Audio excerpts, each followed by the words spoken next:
Welcome to NARAL's The Morning After. Each Thursday, our podcast brings you the latest on reproductive health care, progressive politics, and the fight to keep abortion safe and legal. NARAL's The Morning After is a production of NARAL Pro-Choice Ohio. Find us on Facebook, Twitter, and Instagram at ProChoiceOH. Enjoy the show. Welcome back. I'm Jaime. I'm the Deputy Director of NARAL Pro-Choice Ohio, and we're back with the rest of the team. Yay, I'm Randi, and I'm the field organizer for NARAL for Central and Southern Ohio, so organizing Columbus and Cincinnati and Dayton and Athens. Gabriel. I'm our communications manager at NARAL Pro-Choice Ohio. For those of you who are longtime listeners, thank you for hanging with us. For those of you, this is your first time listening, welcome to NARAL's The Morning After. This is our podcast. This is actually episode 45. Really? That's awesome. We had a great run over the past year, and then after the RNC, we ended up taking a kind of summer hiatus. The 2 weeks of back-to-back political conventions really just sort of knocked us on our butt, especially with Cleveland hosting the RNC. We had some really great activities during that week, and then took some time to watch the Olympics. But this is the only podcast that we know of that discusses sexual politics in the state of Ohio, and also discussing topics of relevant interest across the country. Last night was a huge one. Did you see Donald Trump? Yes. I saw his immigration speech. Speech is being generous, I think. Yes.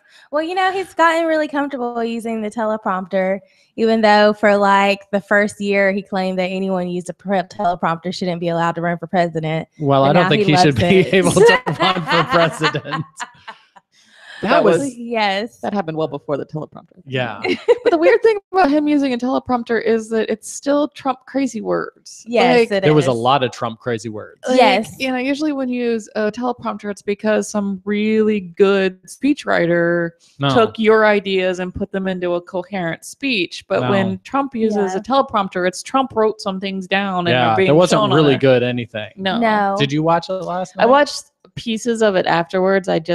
After his acceptance speech at the RNC, I actually physically can't sit through one of his speeches because it was something. I start having these like panic attacks of like, because it's just the hatred and the vitriol, even when he's speaking sane, kind of not even sane, but like speaking in a sane tone, like using a teleprompter, he still sounds scary as hell.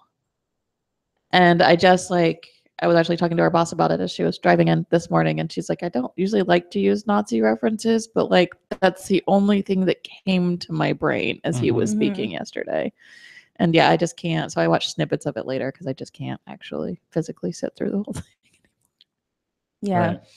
Right. I thought it was, I mean, he said some like specific things, but at the same time, it was a lot of mostly we're just going to enforce the laws that are already on the books. Like besides building the wall, and that Mexico's going to pay for the wall. Right. It was basically just, okay, we're going to make sure people don't overstay their visas. I'm like, don't we do that now? Okay. Right. Like it was like nothing groundbreaking. Like basically I'm going to, right. We're just going to follow the laws that are already in place. I'm just going to do it better. That was really what I heard from people who already really closely follow the immigration debate and are on the side of, making sure that people that are trying to get asylum in this country are able to, seek asylum in a way that's safe for them. Yeah. They're in favor of stopping deportations that break up families. They were saying, hey, all of these things he's describing are already existing U.S. laws. This is already what immigration officials already do. And somebody even pointed out that Trump was very angry about, we're going to add 5,000 new triple border, like triple the border. I'm like, hello. Did anybody just hear that? Well, this fiscal conservative just say he's going to triple government, like. And not only that, his 5,000 new agents that he was talking about. Yeah, there's already a plan in the U.S. Senate that would add 20,000 new agents. So what he's describing is he's really going to toughen up. It's not even what actual U.S. senators are proposing and currently discussing in Washington. But he doesn't know that because he doesn't actually communicate with any of those because none of them like him. And he's too busy just screaming. Yes. You know, there was no new policy, but that was a new level of hate-filled rage. It's funny that you say that because I honestly, while in the middle of watching, I had to reach over and turn the volume down. Yeah. Because he was like, why are you talking so loudly, Trump? Like, you got the microphone right there. Right. I mean, it was new levels of volume. Yes. But it was new levels of anger, just purely directed at immigrants to this country. Yeah. Be scared. ICE can show up any moment at your door and rip you away from your children and send you back to where you came from. Exactly. Right. The two reasons why I wanted to open the show discussing this, obviously immigration does not fit squarely within our pro-choice mission. But it does within the reproductive justice framework. It does. Exactly. So the 2 points I wanted to bring up. First is your U.S. Senator Rob Portman has endorsed Donald Trump. Yes. And by endorsing him for president, he's endorsing all that hate-filled speech that Trump was spewing last night. So when you go to the ballot after you vote for president and you're looking at U.S. Senator, think that Rob Portman supports Donald Trump and all of this hate-filled rage. Yes. All of the things that Donald Trump wants to do, Rob Portman would vote for in the Senate. Right. 2 is has endorsed Donald Trump. You know, I, like most people, kind of view immigration as a political issue that I know that there's a lot of people that are passionate about, but doesn't affect me directly. You know, I was born in this country. My parents were born in this country. It isn't something that I've had to deal with. So I admit that it took me quite a bit of time to care, you know, about this issue. The point when immigration really became something where the debate opened my eyes when I heard about women who were sending their children. This example was specifically from Honduras because the murder rate in Honduras was just astronomical. And it came out in the news that there were mothers that were sending their daughters with, I think the term that they use is coyotes, people who smuggle people into the country. When they were sending their daughters with these coyotes to smuggle them into the United States, they were giving these girls, sometimes 10, 11 years old, birth control pills, putting them on prescription birth control because they knew that it was almost a guaranteed thing that somewhere along that route, that girl was going to be raped. And that mother made a decision that an almost guaranteed situation where the daughter would be raped was a better condition than where they were living. Yes. That's crazy. And that was the point where I was like, oh my God, we need to completely look, you know, folks aren't coming to the United States for jobs. They're coming because where they're at is such a hellish life with a guaranteed murder rate that they can't stay there and they can't have their kids staying there. And that's the compassion that we need to be looking at this issue. But Ohio Right to Life endorsed Donald Trump instead. So they're siding with him against women and children from other countries seeking asylum. He talked a lot about like not letting in like any more refugees, Syrian refugees. But if you've seen lately, like they've shown a lot of what's happened. Like I'm sure everybody saw the photo of the little boy in the ambulance. Yes. And then there was a video of 2 other little boys like just crying like because their other brother had been killed. And I mean, to think that that's the people like, no, we don't need to let them in. We need to do the extreme vetting to make sure they're not radicals. Like, there's just little kids and like they're living where, I mean, you sit in your house and then next thing they know, like they're getting bombed. Like, they're trying to, the same people we're trying to defeat and, you know, keep out of the country, they're trying to flee from. Like, they're, most of the people killed by ISIS are Muslim. Like, these are facts. They're trying to run away from them. facts and science, Randi. Come on. Seriously. Yeah. So, I mean, one of the themes that we've explored over the past year, especially because of so many shootings that have just rocked this country, is, one of our core values is the right to bodily autonomy. And, the right not to be arrested and deported, the right to not live in a country where your children are likely to be slaughtered in the streets. I think the value of bodily autonomy speaks to that. And so that's why I wanted to talk about that today. Ohio right to life will be a recurring theme throughout the show. They got a lot of issues. They do. They've lost a lot of times, actually, but they have. And there have been some really great victories since the period where we've been off the air for the podcast that we do want to talk about. So the first one happened in Toledo. So, in late July 29th to be exact, the court finally ruled. So we had a court hearing last November. It was like the day after Thanksgiving. Got up at 5 o'clock in the morning, met some fabulous activists in Toledo that protested outside of the court. It was fabulous and wonderful. So the court heard the case for the last clinic in Toledo last November, and finally at the end of July released their ruling agreeing with the lower court. So this is actually a appeals court ruling. They agreed with the lower court that the transfer agreement standard was unconstitutional on 3 levels. One was based on the undue burden standard, newly established under the Whole Women's Health court decision. One was, so that was a federal kind of ruling, although in a state court. And then they actually ruled on 2 other pieces that it was an unconstitutional delegation of authority. So you were basically giving the hospital the authority to say whether or not an abortion clinic could have a license, because a hospital controlled whether or not they could have a transfer agreement, and they had to have a transfer agreement to get their license. Right. So you were unconstitutionally, delegating that authority. And then the other one was they actually ruled on the single subject law in Ohio. So it's unconstitutional in Ohio to put more than one subject in an individual bill. And the transfer agreement requirement was actually in the state budget in 2013. State budget and requiring ambulatory surgical facilities to have transfer agreements to totally different subjects. Right. So the court also ruled that that was unconstitutional on that level as well. So we made 3 arguments. We won 3 arguments. But I think the it's a shame the judge had to. They want to talk about, judges being judicially active or overstaying sight. It's a shame a judge had to legislate to you how to follow your own state constitution. Details.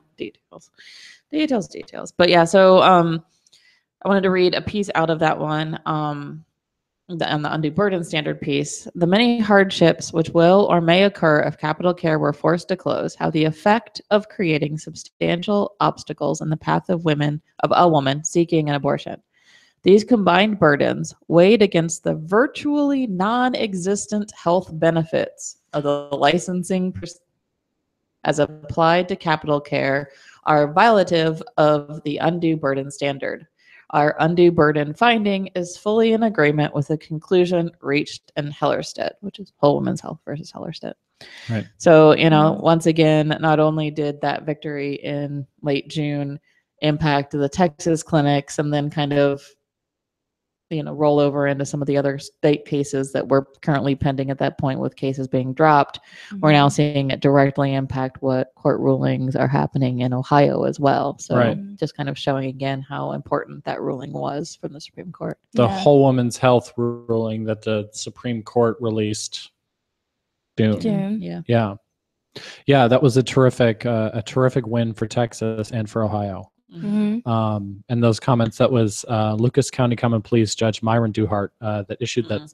No, he was the first one. It was Judge Singer actually in the Court of Appeals that did it. But actually that was a 3-panel. It was 2 dudes and a woman. I can't remember all the names, but yeah, that was a whole panel of judges up there doing this one. So the important point here is that Toledo gets to keep their only abortion clinic. Yes.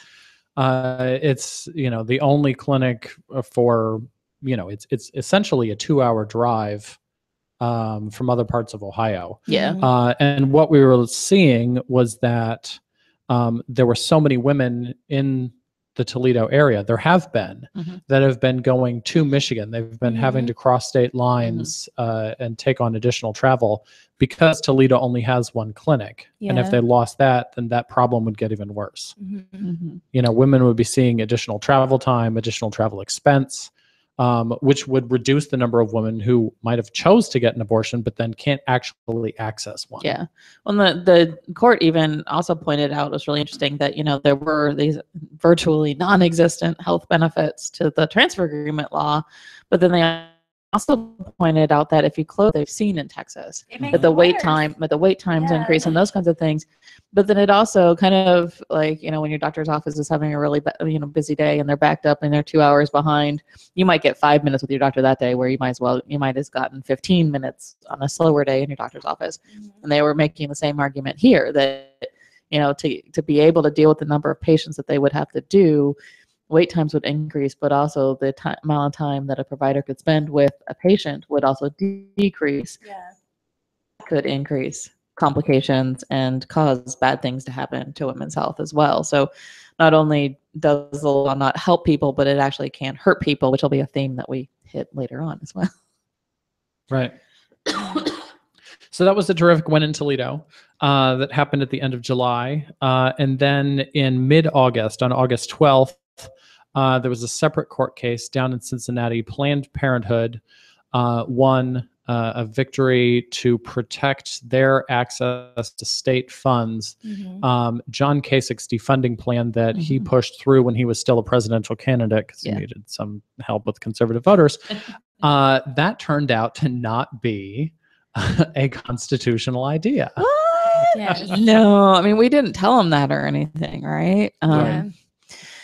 Yeah, so once again, they put their foot in their mouth and went a little bit too far. And they basically said, if you provide abortions, or if you even talk about abortions by promoting them, you couldn't get access to state funds. And, you know, the argument was made that nobody has the right to get state money. If you give state money out, you can't say this group can't apply because they say these things. It's actually like the First Amendment, not just buried in the Constitution, but the very first amendment in our Constitution that says you have the right to free speech. So, so that's the main argument they made there, was a free speech argument. Right. And these funds weren't funds for abortion care. You know, there was 6 funds listed. They were for breast and cervical cancer screenings. They were for HIV tests in minority communities. It was for sex ed for kids in foster care and juvenile detention who don't have access to their parents to teach them about sex. And it was for things like infertility treatments and helping women have healthy pregnancies. So Kasich was blocking Planned Parenthood from using state money to help women have children. So might not be the best idea, John. He has lots of those ideas, though. So on that case, the reaction to it, we have 2 reactions we want to highlight. One of them gets the walk of shame this week. Mike Ganadakis, the head of Ohio Right to Life, I said we'd be mentioning them again. He called the ruling, quote, an embarrassing decision by a judge who knows that the court will overturn his opinion. Ganadakis continued, this was in the Columbus Dispatch. The federal judge has no legal authority to tell a state how to spend its resources. I suggest he do us all a favor and step down from the bench and run for the legislature. Then he can legally craft policy in Ohio. Of course he won't, though, because he would never be elected. I guess that's Mike Ganadakis' voice. I have a thought for Mike Ganadakis. Maybe he should not be the president of the state medical board anymore if you're going to say stuff like that. Right. That was something that we heard from many of our colleagues who were very angry that the president of the state medical board is criticizing a federal judge who's making a decision to protect a healthcare provider's access to healthcare funds. How on earth does that person also get to be the president of the state medical board? So Mike Ganadakis needs to resign from the state medical board. There's no way he can be impartial and serve on that on that panel and also be the president of Ohio Right to Life. I mean, who thought that was okay? John Kasich. Of course. Do you have to ask that question? I mean, yeah. They're ridiculous. Can't have, I mean, it was bad enough when he was just a member of the state medical board, but now he is the president of the state medical board. So, yeah, you need to go. So Ganadakis gets her walk of shame this week. That's what she said goes to Toledo Blade columnist Mary Lou Johannick. She wrote an op-ed criticizing Ganadakis, and she said, "The jig is up, Mr. Ganadakis. It's painfully clear that you can't pursue an anti-abortion crusade and be a neutral public arbitrator of disputes involving licensed abortion providers. You told an audience in Northeast Ohio on May 27th, 2011 that, quote, we're going after Planned Parenthood and we're going to close that late-term abortion clinic down in Dayton." His job as president of Ohio Right to Life is to attack doctors, which is a disgusting thing, but that's what his main gig is. Yeah. His First Amendment right to free speech allows him to do that. Right. It's a horrible, horrible thing, and he should stop doing it, but okay, whatever. Yeah. You can't have a day job of criticizing doctors and then have a night, a side gig of disciplining doctors. Yeah. And, have that be done on the state payroll. Well, and the two things that he mentions in that quote are both things he's going after from the state medical board. He's going after a Dayton facility after they did what was right for a patient. And, his organization actually put out a press release about a complaint from Dayton Right to Life that was sent to the medical board. Right.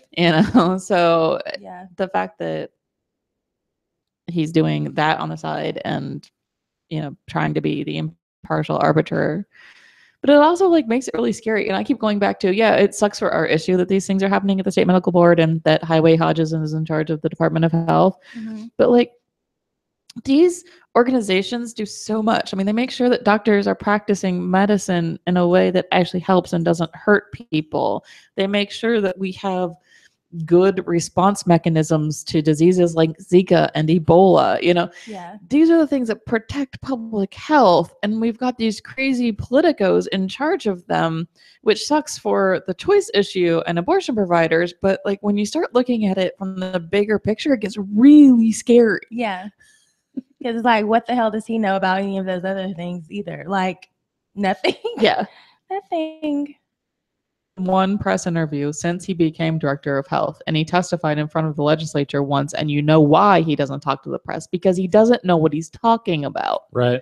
If they granted an interview with a member of the press, he would get slaughtered. Right. But this is the guy to make sure that we're going to be ready to respond if a healthcare crisis occurs in our state. Right. So Ganadakis was criticized by members of the media, by Mary Lou Johannick specifically.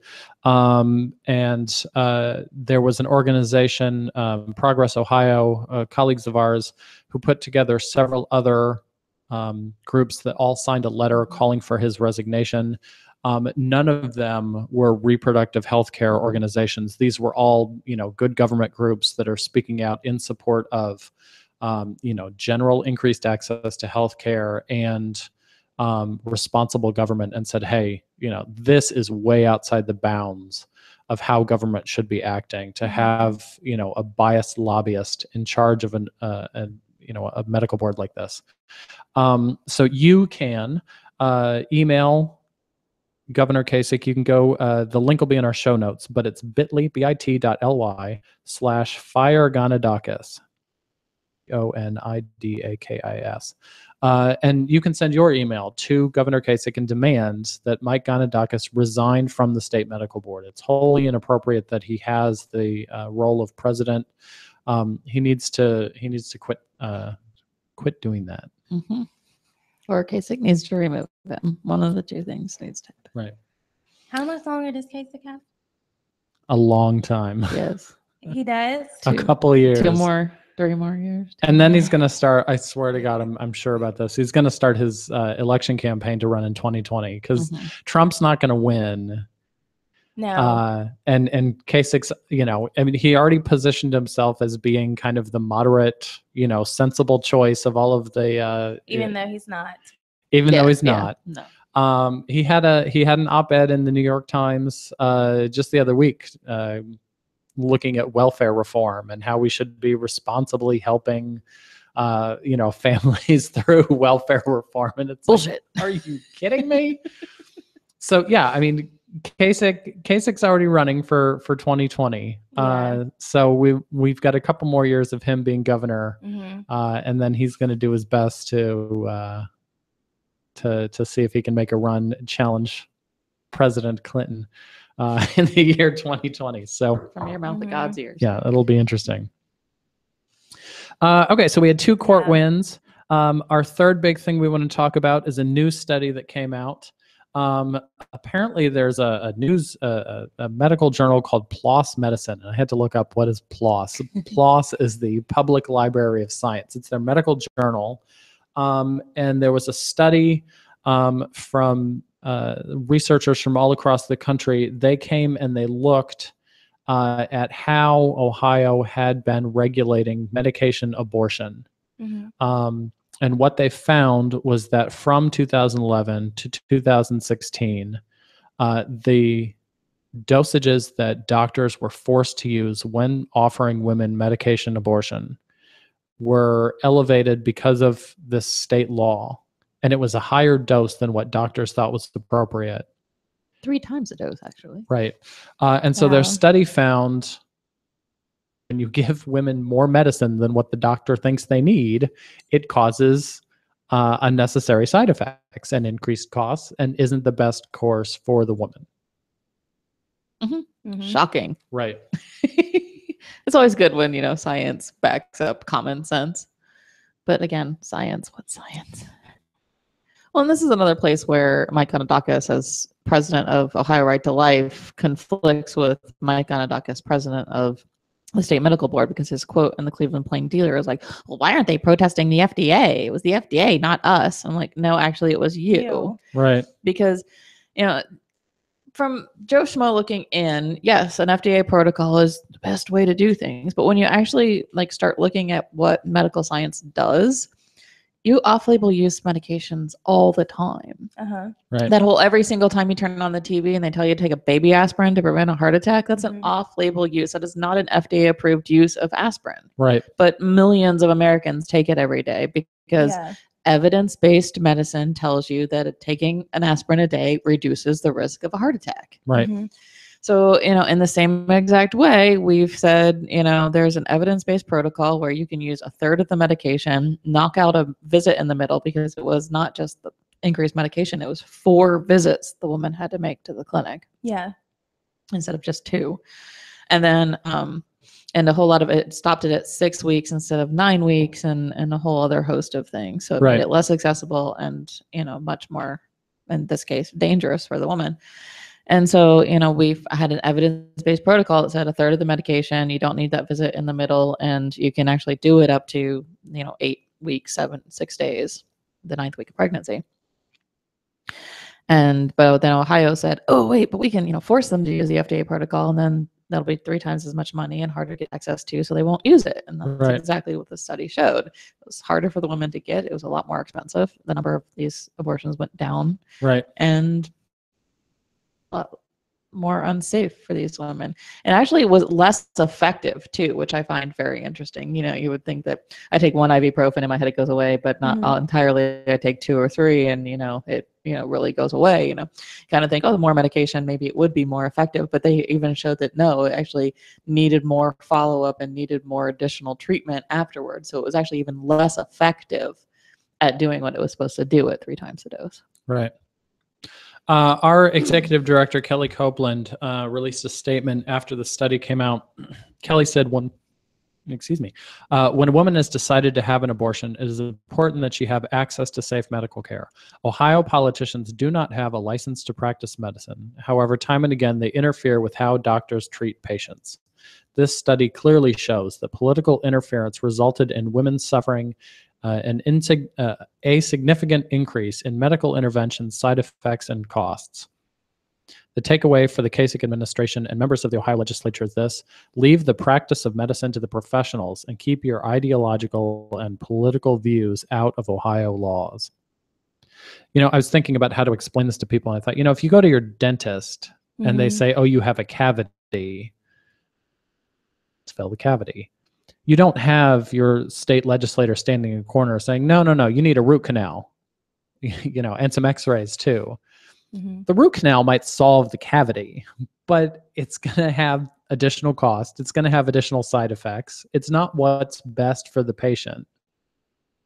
You know, you don't invite politicians in to give their medical opinion. You let the doctor, you know, prescribe the medication in the way that they feel is best given their years of training, expertise, you know, and understanding of the situation.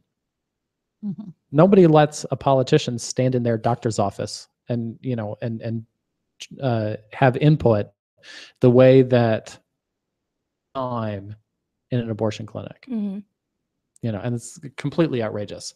And so now we have this new study that shows that not only was this happening, it was detrimental to Ohio women.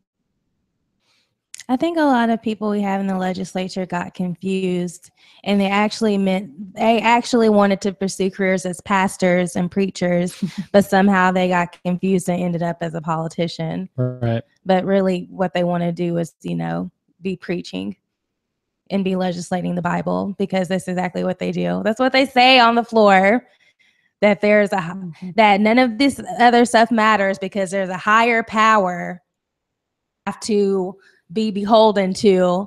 I'm like, you're in the wrong fucking building. Yeah. I would say you need to be in the church across the street, but actually the church across the street from the State House is way more liberal than the State House, so I can't actually even say that. Maybe it needs to be in the church down the street. Yes. But you're in the wrong building, sir. Damn. You got confused. Well, the two of the legislators that pushed this bill to increase the mandatory dosage for medication abortion, Representative Tom Brinkman of Cincinnati, he left the legislature for a while. He just came back. Around that same time, he also introduced a bill that was just a blatant total abortion ban. It was just no more abortions. That was his bill. Including an abortion to save a woman's life. So he obviously didn't give a shit about women's health in any of the bills he passed. Or the Constitution. Yeah, or the Constitution for them. And then one of his co-sponsors was Keith Faber, who was a representative at the time. He's currently the president of the Ohio Senate. And he was one of several legislators that introduced their own bills to defund Planned Parenthood. That whole idea of taking away Planned Parenthood's HIV testing funds and breast and cervical cancer testing funds, Keith Faber was a main sponsor of one of those bills. Yeah.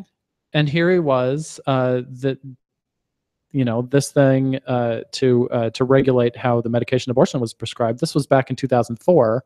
So here's over a decade of Keith Faber trying to tell doctors how they should be treating women.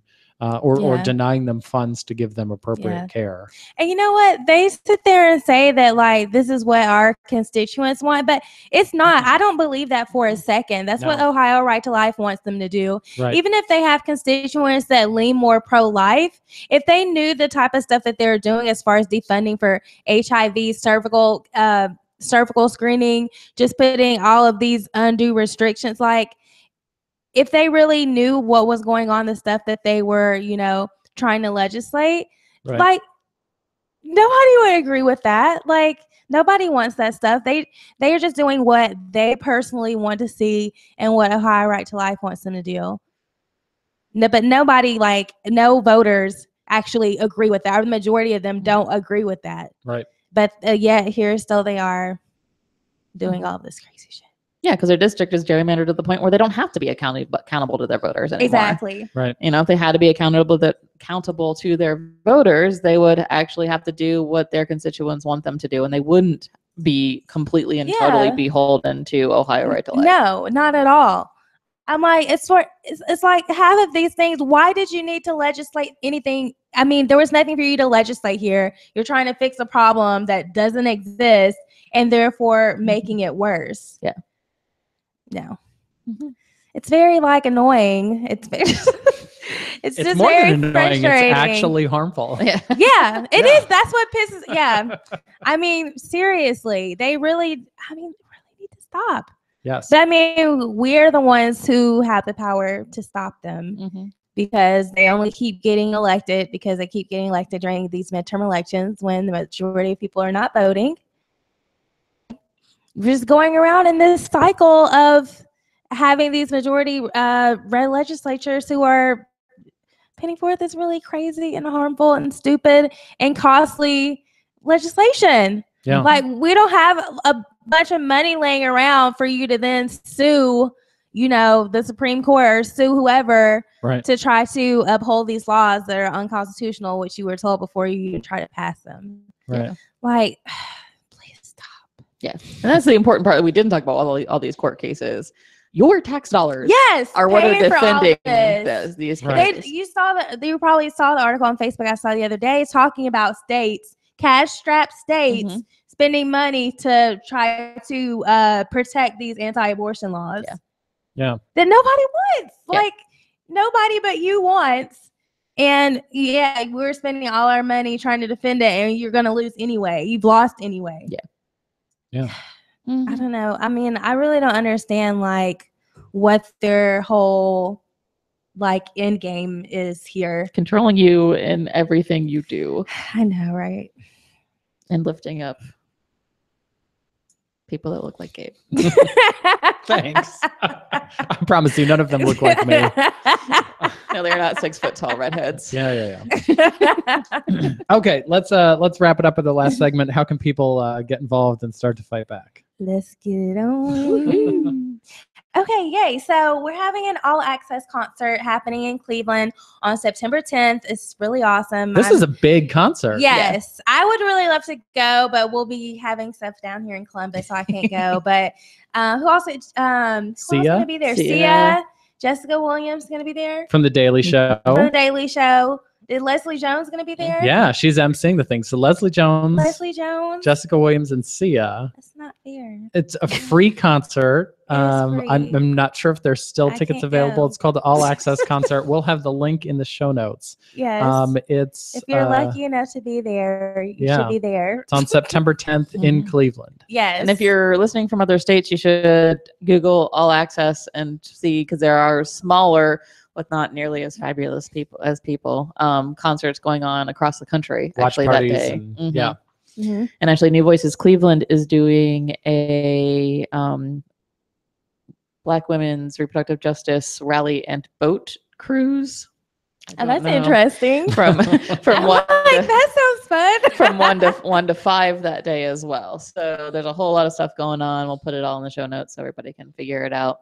There are still a few VIP tickets laying around. So, keep your eyes peeled for various things. If you start signing up for volunteer shifts, you might get in a drawing for a VIP ticket. There's a few more tickets hanging out there. So keep your eyes peeled to our Facebook page. Yeah. Cool. So, but you'll be here. But I'll be here at Hot Times, which is also awesome. And they have a lot of good music there. We had a lot of fun last year. So that's going to be Friday, September 9th through Sunday, September 11th. And we'll have a booth. You can come and help us operate the booth and talk to people and give out condoms and listen to awesome music and eat good food. So the Hot Times Festival, September 9th through 11th. It's 240 Parsons Avenue in Columbus, 43215. That's the corner of Main and Parsons. So it's always a good festival. Yeah, it's right. It's like in the grassy area of the Columbus Public Health. They have a really big front yard. Cool. Okay. Look for those. Check out the show notes. Look in the show notes specifically for the link bit.ly/firegonadakis to email Governor Kasich.